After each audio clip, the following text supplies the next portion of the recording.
السلام علیکم ورحمۃ اللہ وبرکاتہ۔ امید ہے کہ سب ساتھی خیر و عافیت سے ہوں گے۔ آج کا ہمارا عمل ہے جنتی تعویذ۔ آئیے جنتی تعویذ کیا ہے۔ حضرت عبداللہ ابن عباس رضی اللہ تعالیٰ عنہ نے یہ تعویذ بطور حضور صلی اللہ علیہ وسلم کے معجزہ کی نقل کیا ہے۔ فرماتے ہیں کہ جب حضرت آمنہ رضی اللہ تعالیٰ عنہ کے بطن مبارک میں عن حضرت صلی اللہ علیہ وسلم منتقل ہوئے تو حضرت آمنہ رضی اللہ تعالیٰ عنہ کو خواب میں کچھ فرشتے نظر آئے۔ انہوں نے حضرت آمنہ رضی اللہ تعالیٰ عنہ کو عرض کیا، آپ کو ساری کائنات میں سے افضل ترین ذات گرامی کا حمل ہے، جب آپ ان کو جینے تو ان کا نام محمد رکھنا، اور اس سونے کے طباق میں ایک تعویذ رکھا ہوا پیش کیا کہ یہ ان کو ولادت کے بعد پہنا دے۔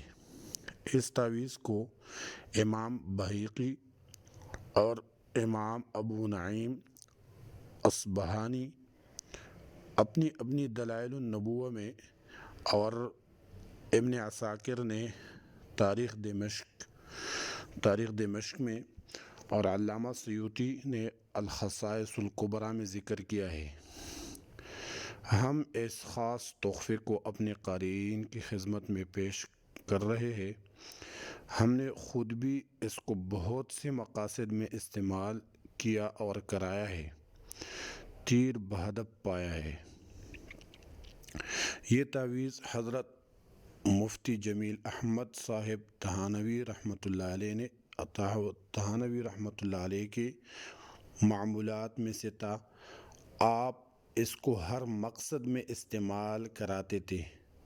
تعویذ یہ ہے۔ یہ تعویذ جنات، جادو اور شر دشمناں کو دور کرنے کے لیے بہت خاص چیز ہے۔